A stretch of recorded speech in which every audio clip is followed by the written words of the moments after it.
Boa tarde a todos e a todas. Estamos começando mais uma coletiva online do Governo de Pernambuco com a Prefeitura do Recife.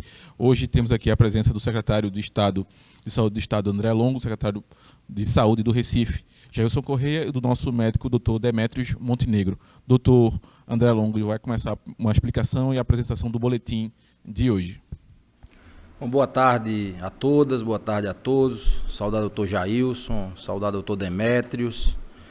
Dizer que a ampliação dos exames para a Covid-19 em Pernambuco tem possibilidade de identificar mais casos da doença nos últimos dias.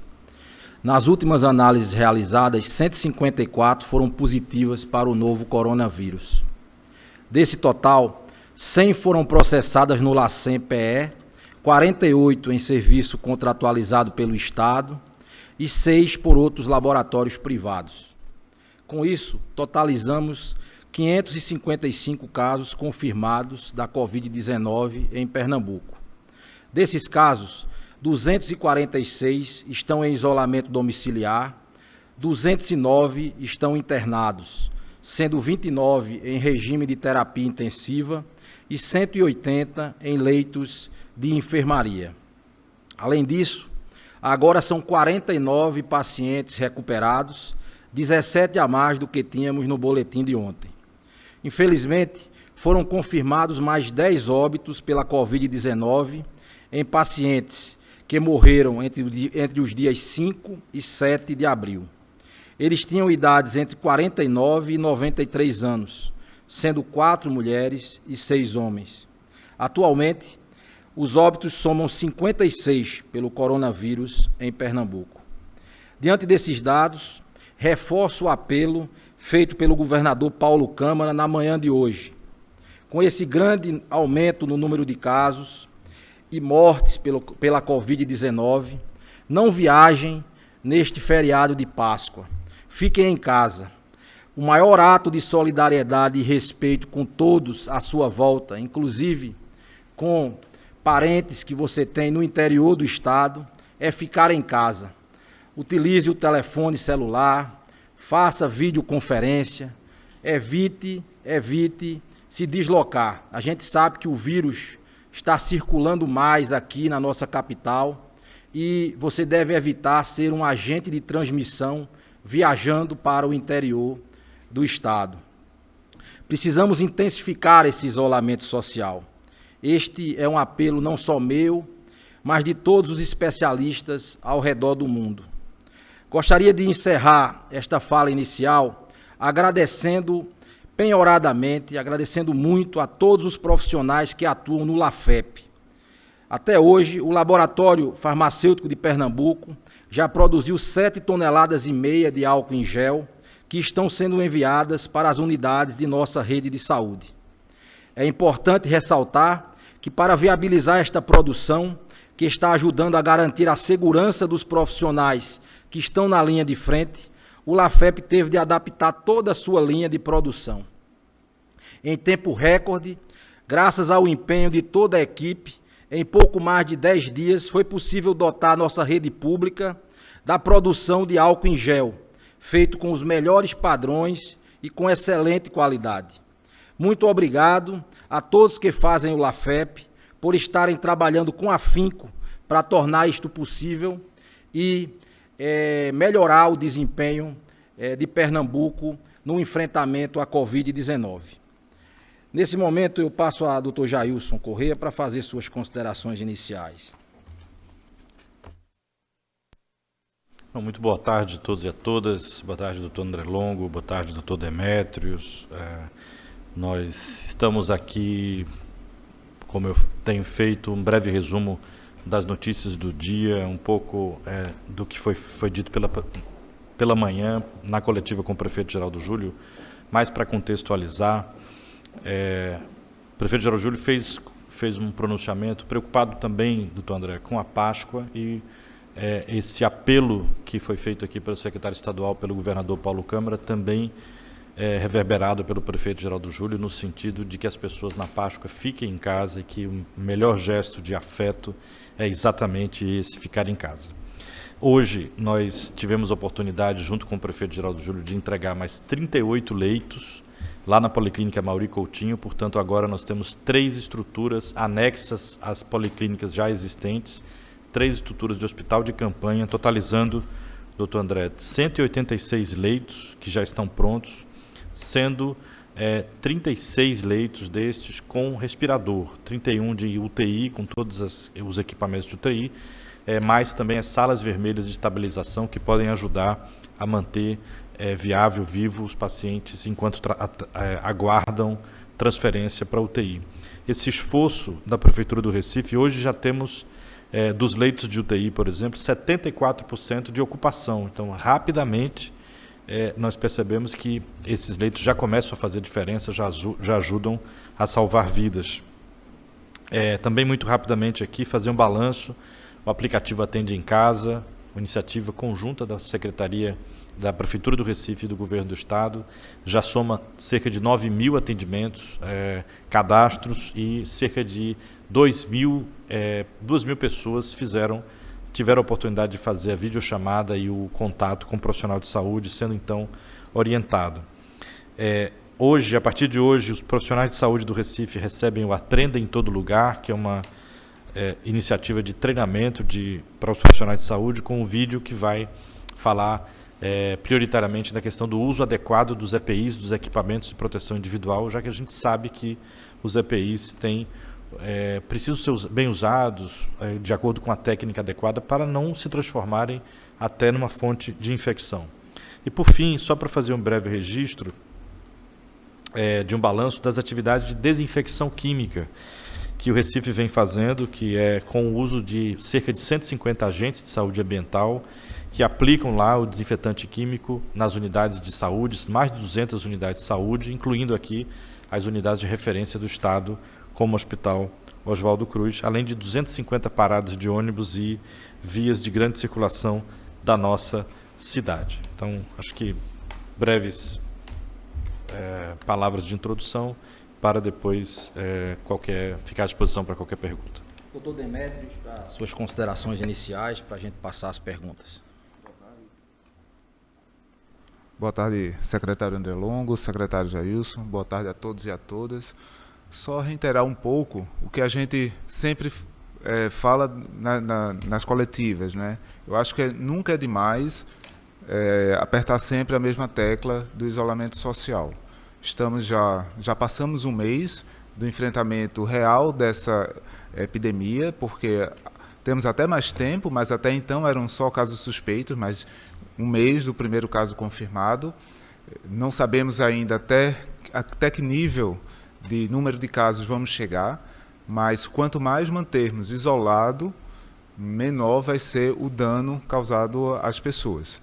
Então, mesmo com todo esse trabalho das secretarias, tanto estadual como as secretarias municipais, em preparar o sistema de saúde para receber as pessoas mais graves, sabemos que podemos chegar numa situação em que falte algum tipo de insumo para alguma pessoa. Então, é importante mantermos a prevenção. E, no momento, a prevenção, repetindo, manter-se isolado, lavar as mãos com água e sabão e álcool a 70% e evitar a visita, principalmente nessa época de festividade. Eu sei que vai ser uma Páscoa inimaginável para todos, mas precisa ser uma Páscoa diferente. Mas o amor não depende do contato físico, depende muito mais da sensibilidade de cada um em ligar para os seus familiares, principalmente os mais idosos. Então, desejo uma feliz Páscoa para todos e mantendo-se distante das pessoas mais idosas. Vamos começar aqui as perguntas, né? Antes de apresentar a Leone, que é nosso intérprete de Libras hoje, está aqui nos ajudando. Começamos com Cíntia Leite, do Jornal do Comércio. Ela pergunta sobre o uso da cloroquina. Ela faz aqui mostra um pouquinho aqui o que recomenda o Ministério da Saúde da utilização da cloroquina para pacientes graves e críticos e pergunta se Pernambuco tem seguido essa recomendação e quantos pacientes desse universo de 555 confirmados hoje já usaram cloroquina. E também pergunta se pessoas que morreram por Covid-19 chegaram a fazer uso da medicação. Bom, eu vou passar a palavra para o doutor Demétrios, talvez possa ser mais específico, tendo em vista que tem acompanhado muitos pacientes, tanto em unidade pública quanto em unidade privada aqui da capital, mas queria informar que nós recebemos 10 mil unidades de cloroquina do Ministério da Saúde e nós já distribuímos todo esse quantitativo para as unidades de saúde.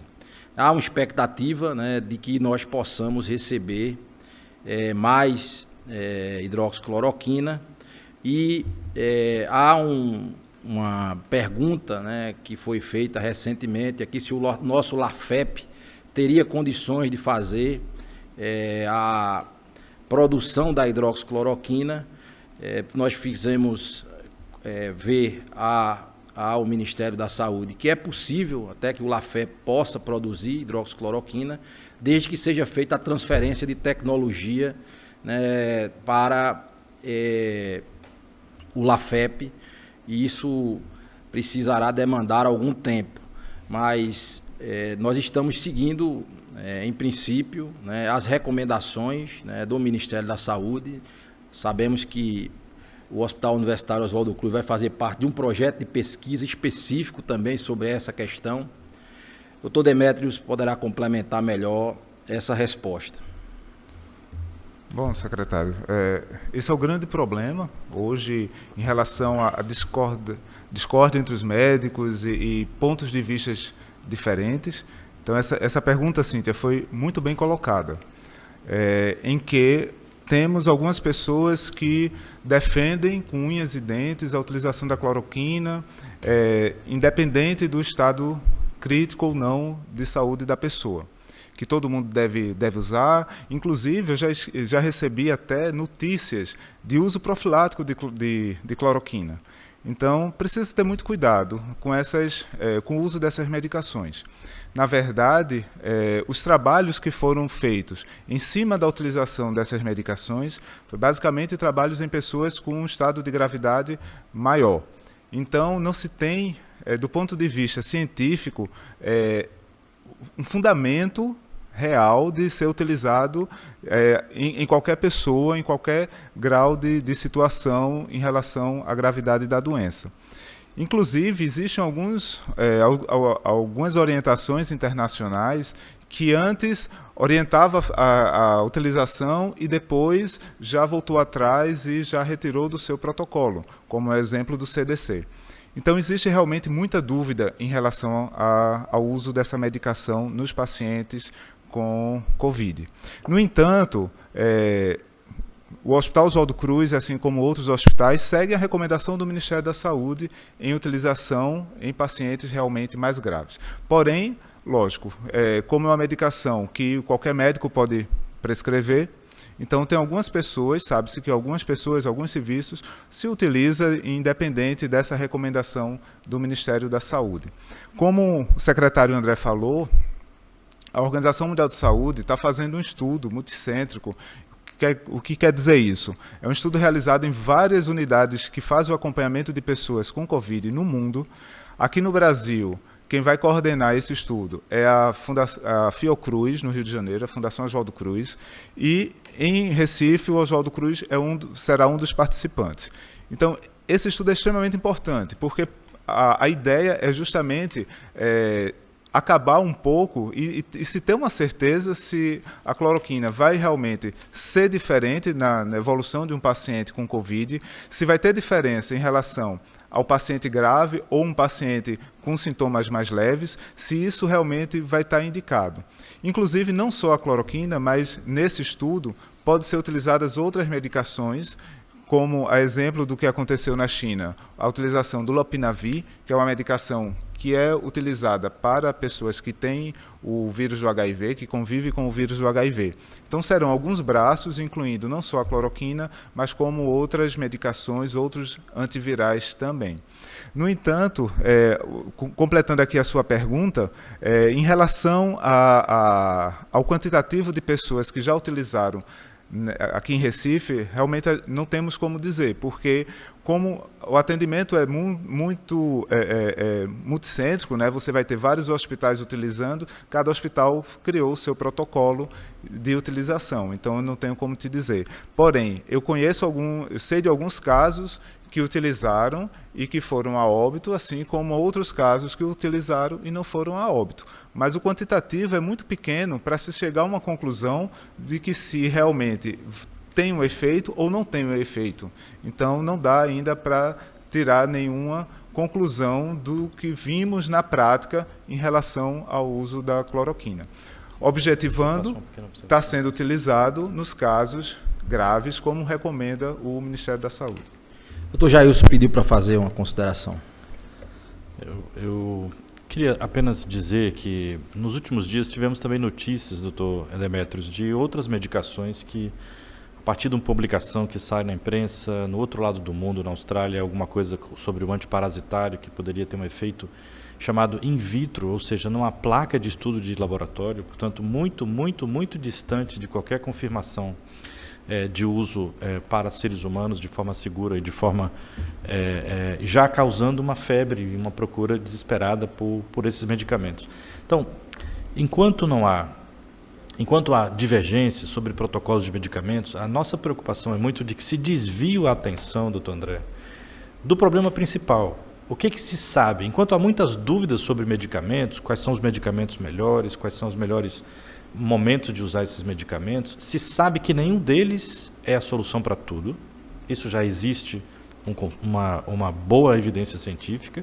E mais importante que isso, não podemos perder muito tempo debatendo esse assunto e esquecer do assunto principal. O que se sabe que salva vidas é ter acesso a mais leitos de UTI, mais leitos de enfermaria com oxigênio. Isso, não há dúvida nenhuma, que salva vidas. E é por isso que o esforço do governo do Estado tem sido nessa direção, é por isso que o esforço da Prefeitura do Recife tem sido nessa direção de, no mais rápido período de tempo possível, inclusive às vezes empurrando os limites do que é possível, para que se possa garantir leitos de enfermaria, leitos de UTI, porque isso se sabe, sem sombra de dúvida, que faz com que haja mais pessoas sobrevivendo. Então, independente de que protocolos terapêuticos possam saber, os que é muito importante lembrar de que não se pode desviar a atenção de que é fundamental ter essas estruturas disponíveis. E para que essas estruturas possam dar conta de mais e mais pessoas, é fundamental que se possa retardar o surgimento do aumento rápido do número de casos e diluir esses casos ao longo do tempo, exatamente para dar tempo dessa estrutura poder salvar mais vidas. Essa sim deveria ser o principal ponto de debate nacional e internacional sobre sobrevida e melhora dos indicadores, melhora dos resultados no enfrentamento à pandemia. Leito de enfermaria com oxigênio e todos os cuidados de profissionais de saúde e leitos de UTI com tudo aquilo, com respiradores e tudo aquilo que é necessário. Fábio Calado, da TV Clube, pergunta: qual o número atual de testes já realizados em Pernambuco e qual o percentual de testagens do Estado em relação a outros estados do Nordeste? Bom, o LACEN-PE, ele desde o dia 13 de março foi habilitado pelo Instituto Evandro Chagas para a realização de exames. Então, nós estamos falando aí de algo em torno de 25 dias, né, de testagem. Nesses dias foram feitos mais de 4.500 testes, sendo específicos para a Covid-19 2.740 e em torno de 1.803 para outros vírus. É importante dizer que os insumos disponíveis para os laboratórios centrais, eles têm sido fornecidos pela Fiocruz e seguem um critério populacional. Então, Pernambuco recebeu mais testes do que o Ceará, menos testes do que a Bahia, por exemplo, nesse período, do ponto de vista do trabalho do LACEN. Nós estamos aqui em Pernambuco, obviamente que não só o LACEN fez testes, né, existiram testagens também por laboratórios privados, enquanto eles tinham insumos. Nas últimas semanas voltaram a fazer exames outros laboratórios privados. O LACEN tem procurado compilar todos esses dados. Fizemos, a partir da semana passada, já anunciamos aqui uma parceria com o Instituto Ageu Magalhães, a Fiocruz de Pernambuco, para ampliar a testagem. Essa ampliação do número de testes tem permitido que a gente faça diagnósticos em relação aos profissionais de saúde, aos profissionais de segurança, que nós começamos a fazer essa testagem mais intensa. Nas últimas 24 horas, inclusive, houve uma boa parte dos exames foram dedicados a esses profissionais de saúde, como a gente está mostrando no dia de hoje. Então, é muito importante, né, que a gente consiga ampliar essa capacidade de testagem. Chegaram mais 4.000 kits da Fiocruz Rio de Janeiro. Pernambuco hoje tem o desenvolvimento, como foi colocado aqui pelo Instituto Ageu Magalhães, de mais 2.000 testes. Então, Pernambuco hoje tem algo em torno de 6.000 testes que poderão ser feitos ao longo dos próximos dias, ampliando, né, a nossa capacidade de testagem. É fato que o percentual de testes que tem sido feitos, nós temos observado uma ampliação no percentual de positivos. Isso mostra realmente que nós estamos num processo de aceleração, né, da curva epidêmica. É por isso que nós precisamos tomar todos os cuidados. O que a gente fizer hoje, o que a gente fizer nesse final de semana, será determinante para o que ocorrerá aqui em Pernambuco nos próximos 10, 15 dias. Lembrando que o vírus tem um período de incubação, de atuação e de agravamento de seu quadro clínico em uma parcela da população. Então, é muito importante que todos nós estejamos atentos a isso. É fato que, nos últimos dias, o percentual de casos de testes positivos, dentre aqueles casos que estão sendo notificados, tem se ampliado bastante, né? E nós também temos um compromisso absoluto com a testagem daqueles casos que, infelizmente, evoluem para óbitos suspeitos, são prioridade, né, do LACEN-PE. Tínhamos aqui uma pergunta da TV Tribuna, mas o secretário acabou respondendo. Vamos passar para a do G1, de Marina Meirelles. Dos 555 casos confirmados nessa quinta, quantos são de profissionais de saúde que foram infectados pelo novo coronavírus? Eu me referi a isso agora há pouco. O boletim epidemiológico de hoje aponta que 130 profissionais de saúde já testaram positivo para a Covid-19. Nós temos só no estado algo em torno de 25.000 servidores na saúde, fora os serviços municipais, que também são muito importantes nesse processo de enfrentamento da Covid-19, e fora os serviços privados, que alguns desses profissionais transitam entre o público estadual, o público municipal e o privado. Então, uma perda de um profissional, seja no privado, seja no público estadual, seja no público municipal, muitas vezes representa, por aquele período em que ele se afasta, um desfalque nas escalas de mais de um serviço. Então, é muito importante que a gente priorize a testagem desses profissionais, que a gente possa afastá-los o mais precocemente possível, e esse é mais um compromisso nosso com os profissionais, com os pacientes por ele atendidos, para que a gente possa preservar toda essa cadeia, né, de saúde, que é muito importante aqui no nosso estado. Então, afastá-los precocemente, o quanto antes, a partir do momento que desenvolvem algum sintoma, e também poder fazer o reaproveitamento dele, promover um retorno desses profissionais com a maior brevidade possível naqueles casos em que eles possam testar negativo. Então, nós temos um percentual de testagem que vai dar positiva nesse grupo e outro que vai dar negativa. Nós estamos priorizando as notificações desses profissionais.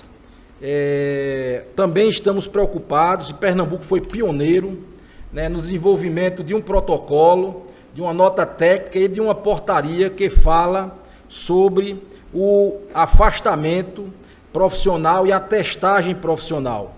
Essa portaria já está em vigor, né, e ela coloca profissionais com mais de 70 anos que estão sendo encaminhados para trabalho remoto, e profissionais entre 60 e 70 anos estão sendo realocados ou substituídos ou trocados dentro da própria unidade por outros profissionais que possam ter menor idade do que 60 anos e que possam assumir a linha de frente, deixando esse profissional com mais idade, com 60 anos, com alguma comorbidade, na linha de retaguarda dentro dos serviços. Então é muito importante que todos os profissionais de saúde e as direções das unidades, elas já estão cientes e aplicando o protocolo da Secretaria de Saúde, né, para que a gente possa ter uma harmonia, uma harmonia interna dentro dos serviços, sem que a gente prejudique o atendimento da população, que é fundamental e que é compromisso de todos os profissionais de saúde do nosso estado, que tem tido um comportamento muito adequado, importante, né, no enfrentamento da Covid-19. Isi Falcão, da Folha de Pernambuco, do FOLHAP. Já que não temos testagem em massa e as orientações são para checar os casos de CIRAG, óbitos e profissionais de saúde, os 555 casos em Pernambuco exibidos hoje no boletim, quantos por cento aqui da população infectada dos CIRAGs o senhor estima? Bom, essa pergunta ela tem um grau de complexidade, na medida em que a gente está fazendo como estratégia a testagem e a notificação e a testagem dos casos que requerem internação, nos casos de síndrome respiratória aguda grave. Estima-se em outros países que esses casos estejam na ordem de 15% a 20% dos casos. Ou seja, nós estaríamos aqui vendo aquela parcela que requer internação hospitalar. Em alguns estudos, isso chegou a 19%, né, dos casos. Ou seja, nós estaríamos excluindo aí cerca de 80%, que são aqueles casos que têm síndromes gripais leves, ou mesmo aqueles casos assintomáticos, que a gente sabe que muitas pessoas vão adquirir imunidade estando assintomáticos. Então, basta fazer aí uma conta, né, proporcionalmente, nós estaríamos falando aí de 1/5, né, dessas pessoas, em tese, as demais pessoas estariam com quadros gripais leves, observando modelos que ocorreram em outros estudos de outros países. É certo que o fato de saber do diagnóstico da Covid-19, de ter o diagnóstico laboratorial da Covid-19, não afeta o curso do tratamento. Então, você não tem nenhuma medicação específica nesse momento para tratar casos leves, né, casos de síndrome gripal leve ou mesmo casos assintomáticos. Como o doutor Demétrios colocou, não é consenso, né, que se faça nenhuma abordagem específica para um caso positivo da Covid-19 que tenha quadros leves. O objetivo, então, é aquele que, de forma genérica, nós temos comunicado sempre. Isolamento, etiqueta respiratória, reforço nas medidas de higiene, né? Não ser agente de transmissão, né? Dentro da sua casa, procurar ao máximo estar isolado, né? Sem permitir que aquele seu comportamento possa ser contaminante de outras pessoas. Nesse sentido, né, nós temos buscado ampliar ainda mais, né, a nossa vigilância sentinela também de síndrome gripal, para que a gente possa ter uma precisão maior desta prevalência nos casos de síndrome gripal mais leve. Esse é um compromisso também da nossa vigilância em saúde, ampliar a vigilância sentinela nas nossas unidades sentinela de síndrome gripal, ampliando a nossa capacidade de testagem, como estamos fazendo nos últimos dias. Doutor Demétrios, por favor. E em relação ainda a esse assunto, é interessante a gente também chamar a atenção o seguinte: quando se coloca o número de óbitos em cima de 555 casos, essa letalidade parece ser muito além do que é visto nos outros estados e até em outros países. No entanto, levando em consideração que esses casos notificados são justamente os casos mais graves, e o que a literatura diz que a letalidade nos casos mais graves é em torno de 30% a 40%. Então, a gente tem, em relação aos casos graves, uma letalidade menor do que mostra a própria literatura. Lógico que isso são apenas números diante da situação de uma morte de uma pessoa, mas que a população, de uma maneira geral, fica muito assustada com o número de óbitos.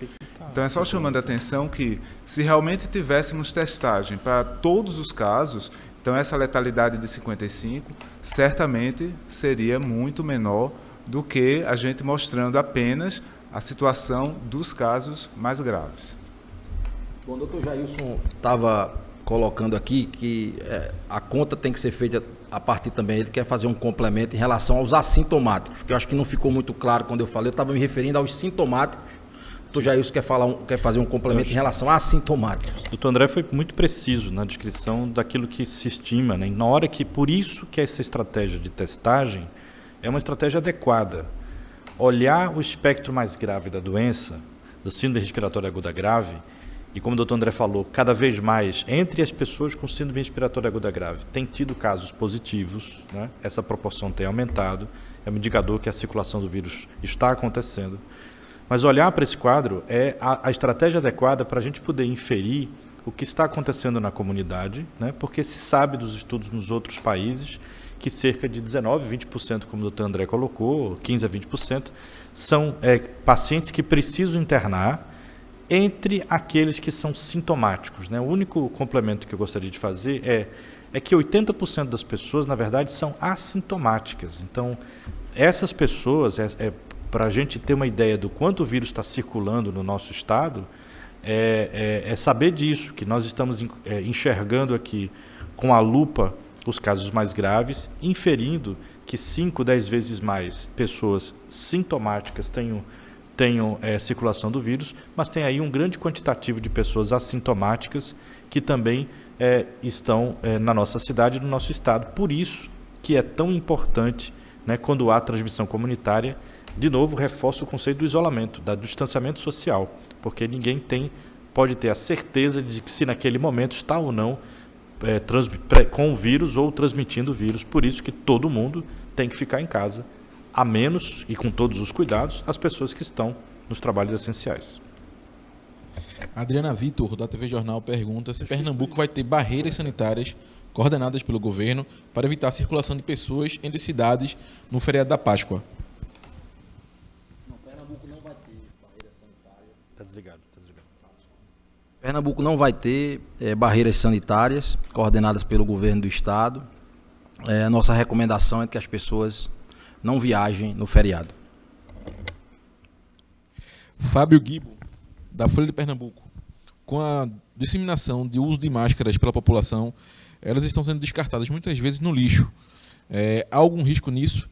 E como deve ser o descarte doméstico das máscaras? Ele também pergunta como os hospitais do interior do estado estão agindo para se livrar do lixo hospitalar no caso suspeito de Covid. Bom, todos os hospitais estaduais, eles têm contratos, na verdade todos os serviços de saúde são obrigados a ter contratos com empresas de recolhimento de lixo hospitalar. Isso é uma obrigação sanitária, né, da vigilância sanitária, para que haja o manejo correto desses insumos. Com relação ao descarte de máscaras pela população, a remoção deve ser feita sem tocar na frente da máscara. A gente tem que tomar cuidado. A máscara pode conferir uma falsa sensação de segurança, e poderá ser mais um instrumento de contaminação se não for bem utilizada. Há pessoas que ficam profundamente incomodadas com a máscara no rosto e ficam tocando nela o tempo todo, né? E depois levam a mão ao olho, ao nariz, à boca. Isso pode gerar realmente um fator de confusão. Embora a gente tenha visto uma corrente até muito mais forte no sentido da utilização de máscaras, a gente tem sempre que ponderar que uma máscara mal utilizada poderá trazer problemas maiores, né? Então, essa máscara em princípio, ela poderá ser descartada em saco de lixo comum, uma máscara de uso comunitário, né? Aquelas que podem ser reaproveitadas, elas poderão ser lavadas, devem ser lavadas com água e sabão, né? Pode-se utilizar aí uma solução com água sanitária também para fazer uma higiene adequada dessa máscara. O doutor Jailson quer complementar aí pela Enlurb, tem uma nota, né, Jailson, sobre isso? Só uma informação complementar. A Enlurb, que é a empresa de autarquia de manutenção e limpeza urbana do Recife, tem estimado até um aumento do volume de lixo domiciliar, né, daquilo que é recolhido dos domicílios, de cerca de 5% aqui em Recife, nesse período, o que representa cerca de 7,5 toneladas de lixo diariamente a mais. E aí a recomendação da Enlurb é a colocação, eventualmente, de luvas e máscaras que forem descartáveis, colocar num saquinho à parte do restante do lixo, para que no ato, por exemplo,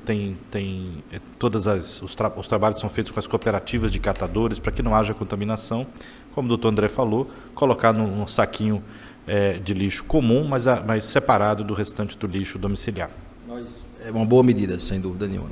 Demetrios, quer falar alguma coisa? Eu gostaria só de esclarecer também para a população que os orientais usam a máscara corriqueiramente, muito mais fazendo parte de uma etiqueta respiratória.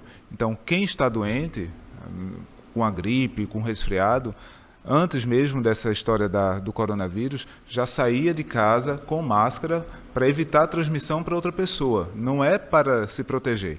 Então a ideia que se tem, a ideia que o mundo ocidental tem, é que aquelas pessoas vivem com medo de se contaminar, mas na verdade é o contrário. É uma questão de etiqueta social, de não contaminar outras pessoas. E aí vale para a nossa real situação, atual situação, a utilização das máscaras na rua, mas na preocupação de não espalhar o vírus na comunidade, nas superfícies e diminuir a transmissão para outras pessoas. Rosália Vasconcelos, do Diário Pernambuco, pergunta sobre a ação civil pública movida pelo Corém pelas 2 mortes suspeitas. O que o governo tem a dizer, já que a Justiça deu um prazo de 72 horas para o Estado se pronunciar. As 2 mortes que ela se refere são de profissionais de enfermagem. Bom, a gente novamente aproveita o momento para lamentar, né, o óbito das 2 servidoras, Ana Cristina Tomé e Betânia. As 2 já tiveram teste positivo para a Covid-19, conforme nós anunciamos no começo da semana. É preciso destacar que uma delas estava de férias, a outra ela não trabalhava diretamente com pacientes com problemas respiratórios, ela trabalhava na área verde, mas a gente reforça, né, o comportamento, né, exemplar das 2 servidoras, né, a sua dedicação ao Sistema Único de Saúde e o zelo que a Secretaria Estadual de Saúde terá com cada um desses profissionais. Nós precisamos cuidar muito da segurança dos profissionais para preservar a sua saúde, também para preservar nossas condições de atender a população. Então, é um esforço grande que nós precisamos fazer em relação à distribuição de EPIs. Só essa semana, mais 1,2 milhão de unidades de equipamentos de proteção individual foram entregues. Nós vamos responder no prazo o requerimento da Justiça, explicando todas as iniciativas que o Governo do Estado, que a Secretaria Estadual de Saúde tem adotado. Como disse, primeira secretaria a pensar no afastamento dos profissionais, a ter um normativo, né, adequado para o afastamento profissional, para a testagem profissional, nosso compromisso com a testagem, com o afastamento no momento certo dos profissionais, com o retorno deles também no tempo certo, para que a gente possa garantir a força de trabalho dentro deste enfrentamento à pandemia da Covid-19. Então, todos os esclarecimentos serão prestados à Justiça nessa ação movida pelo Corém. A Rádio Folha FM pergunta se o Estado incentiva o uso de máscaras pela população, diferente do que se divulgava anteriormente, e se a resposta for positiva, se o Estado fará campanha para o uso delas. Eu já me referi a isso, né? Inicialmente nós nos posicionamos na mesma forma que a Organização Mundial de Saúde. A Organização Mundial de Saúde ponderava que as máscaras deveriam ser restritas ao uso de pessoas que estavam doentes ou para profissionais de saúde. É fato que aqui nós temos uma posição agora do Ministério da Saúde manifestada pela utilização de máscaras chamadas máscaras comunitárias. A nossa preocupação é com isso que eu já me referi hoje aqui, é com a falsa sensação de segurança, com o abandono do isolamento social em nome da utilização de máscaras. Não há nenhum problema daquela pessoa que queira, que precise, na verdade, sair de casa para fazer um serviço essencial, que possa colocar uma máscara, mas é preciso que ela saiba que aquela máscara protege muito pouco ela, protege até mais outras pessoas dela, e não ela propriamente, que aquilo poderá ser, em algum momento, algo que possa ser, inclusive, um agente de contaminação dela própria. Então é preciso também seguir a recomendação da troca da máscara com o passar do tempo. Aqui em Pernambuco, em especial, nós temos uma questão que é a umidade e a temperatura, que faz com que as máscaras elas percam sua utilidade em um período de tempo mais curto, quando você não está num ambiente com ar-condicionado, por exemplo.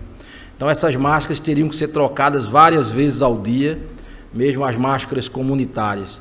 E a nossa outra preocupação é que não haja uma corrida pela máscara melhor. E a gente veja pessoas na rua usando máscaras que deveriam estar dentro das unidades de saúde para os profissionais de saúde. Nós estamos num ambiente de escassez desses produtos no mundo inteiro, e a gente tem visto, eu vi imagens chocantes para mim, de uma pessoa, por exemplo, na praia de Boa Viagem, uma foto com uma máscara N95, né, na praia. Isso não deve ser estimulado. É aí onde resiste o problema das autoridades públicas estimularem o uso da máscara.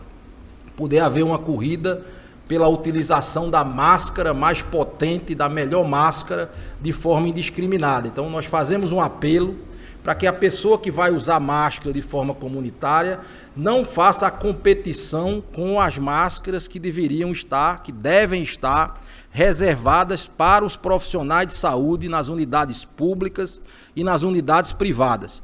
É muito importante que a gente possa garantir, né, isso, para que a gente não tenha aí uma competição e uma anarquia nessa questão do uso da máscara. Então, nós, fazendo essas ponderações da importância do isolamento social, da importância de não utilizar as máscaras que são de uso restrito de profissionais, para que a gente possa, sim, eventualmente, sem quebrar o isolamento social, na medida em que está saindo de casa por uma obrigação, possa fazer uso de uma máscara de uso comunitário, de pano. Isso nós não vemos como um problema.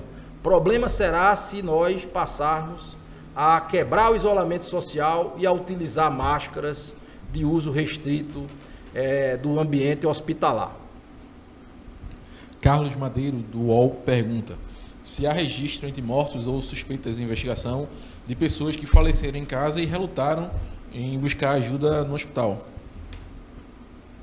Veja, nós não temos conhecimento desse tipo de situação específica. É fato que algumas ocorrências, né, ao longo da história são descritas como mortes no ambiente domiciliar. E a nossa recomendação em situações como essa é sempre fazer a história clínica desse paciente, seja pelo profissional da atenção primária, que possa ser o primeiro que chegue, ou pelo serviço mesmo de verificação de óbito, ou eventualmente pelo Instituto de Medicina Legal, que possa estar envolvido em situações como essa, que sempre se faça a coleta do SUAB, para que a gente possa ter a investigação se há suspeita, né, de síndrome respiratória aguda grave. É preciso, né, investigar todas as situações que envolvem E esse é um compromisso de Pernambuco com a transparência, a vigilância ativa de óbitos, para que a gente possa ter o maior grau de esclarecimento possível dessa situação, desse tipo de ocorrência. Quer falar alguma coisa, doutor Jailson? Doutor Jailson, explicar, é bom o seu secretário André Longo explicar para as pessoas em casa o que é o SUAB, porque muita gente não entende agora. O SUAB é o cotonete nasal com o qual se faz a coleta da amostra para testagem viral. Então é um cotonetezinho com a ponta, né, que tem ali uma fibra de algodão que faz a coleta do material, normalmente nasal ou orofaríngeo, ou da secreção, para que possa ser feita a testagem viral. Isso isso é feito por um profissional, seja um profissional treinado do SVO, do IML ou do LACEN ou da unidade de saúde, que estão habilitados para fazer essa coleta. Doutor Jailson? Acho que só um complemento. O doutor André foi preciso na resposta. Entretanto, se aqui a resposta ao Carlos, mesmo que não haja, que isso não seja um evento frequente, nós lembramos sempre do seguinte: é para ficar em casa, evidentemente, inclusive pessoas que tenham sintomas mais leves, em isolamento domiciliar. Mas é claro que se as pessoas têm sinais de agravamento dos sintomas, sinais de desconforto respiratório, de falta de ar, como o doutor André, inclusive ontem mesmo, fez questão de enfatizar. Então, se as pessoas têm sinais de falta de ar, desconforto respiratório, dor no peito ao respirar, não consegue falar uma frase inteira porque cansa e puxa o ar no caminho, pode ser sinal de gravidade. E a gente lembra no idoso, muitas vezes, na pessoa acima de 60, 70 anos, esses sinais, às vezes a febre não está presente, a pessoa começa a ficar desorientada, mais quietinha, sem conseguir fazer suas atividades diárias. Então, esses são sinais que levam à necessidade de presença e de ir a uma unidade de saúde para fazer uma avaliação clínica. Então, para que a gente não tenha a perda de oportunidade de tratar as pessoas que realmente precisem na hora que precisam. Então, sinais de gravidade devem ser valorizados e, nesse caso, naturalmente, levar à unidade de saúde para que seja avaliado clinicamente a necessidade, por exemplo, de uma internação hospitalar. Muito importante esse reforço, doutor Jailson. Doutor Demetrios, quer complementar alguma coisa? Ok. TV Asa Branca fala aqui sobre o Hospital Mestre Vitalino lá de Caruaru, que é referência das 4ª e 5ª GERES nos casos de Covid-19, mas que atualmente, por fazer parte da rede estadual, também recebe paciente de outras gerências de Pernambuco. Aí a TV pergunta se há prazo para ampliar o número de leitos nas 4ª e 5ª GERES do Estado.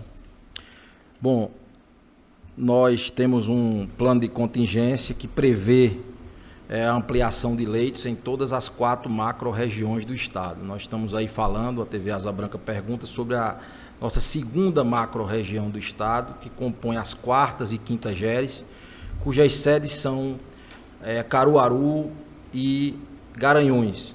Estão previstas a abertura de 250 leitos, né, na 2ª macro-região, dos quais 176 leitos dedicados à Covid-19 serão abertos no Hospital Mestre Vitalino, cujos leitos parte desses leitos já estão à disposição, e também nós estaremos abrindo cerca de 80 leitos na região de Garanhuns, na cidade de Garanhuns, dos quais 20 leitos de UTI estarão à disposição, tanto na UPAE de Garanhuns, que se transformará num ponto de atendimento da Covid-19, quanto no reforço no Hospital Dom Moura, quanto também na contratualização que devemos fazer com o Hospital Perpétuo Socorro de Garanhuns. Então, nós estaremos estruturando ao longo deste mês de abril e também começo de maio esses leitos na cidade de Caruaru. Uma parte deles será dentro do próprio Mestre Vitalino, são 76 leitos, e outros 100 leitos estarão num hospital modular de campanha que será montado no terreno anexo ao Hospital Mestre Vitalino, com apoio e estruturação dessa unidade pela organização do Tricentenário, que já faz a gestão lá, a gerência do Hospital Mestre Vitalino. É fato que a Central de Regulação do Estado ela é única. Então, da mesma forma que pacientes de Caruaru e da região poderão vir para o Recife, leitos que estejam vagos naquela região, que porventura sejam necessários para outras regiões, também poderão ser utilizados. Nós não vamos deixar pacientes que precisem, por exemplo, de terapia intensiva ou de leitos de enfermaria, sem a devida internação por estar numa determinada região. Não, todos os leitos são leitos solidários para todos os pacientes do Estado. Assim, funciona uma adequada regulação de leitos. Obviamente que, havendo disponibilidade, né, de todos os leitos, nós vamos dar preferência para que os pacientes possam ficar o mais próximo possível de onde moram. Mas a prioridade é salvar vidas. E para salvar vidas, por vezes, é necessário fazer deslocamentos. E nós estaremos organizando tudo isso. O governador Paulo Câmara autorizou essa ampliação de leitos no interior do Estado, mas também autorizou a ampliação da Central de Regulação de Leitos, que está duplicando praticamente a sua capacidade. Nós estamos mudando, inclusive, a sua sede nesses próximos dias, a sua localização para permitir essa ampliação, né, com esse investimento, para que a gente possa estar tratando a regulação de leitos com todo o cuidado que ela merece e que nós necessitamos nesse momento de enfrentamento à pandemia da Covid-19. Chegamos ao final da coletiva, mais uma vez. Lembrando que o arquivo, a coletiva pode ser revista no portal do governo de Pernambuco e também na página do YouTube. Boa noite a todos, obrigado.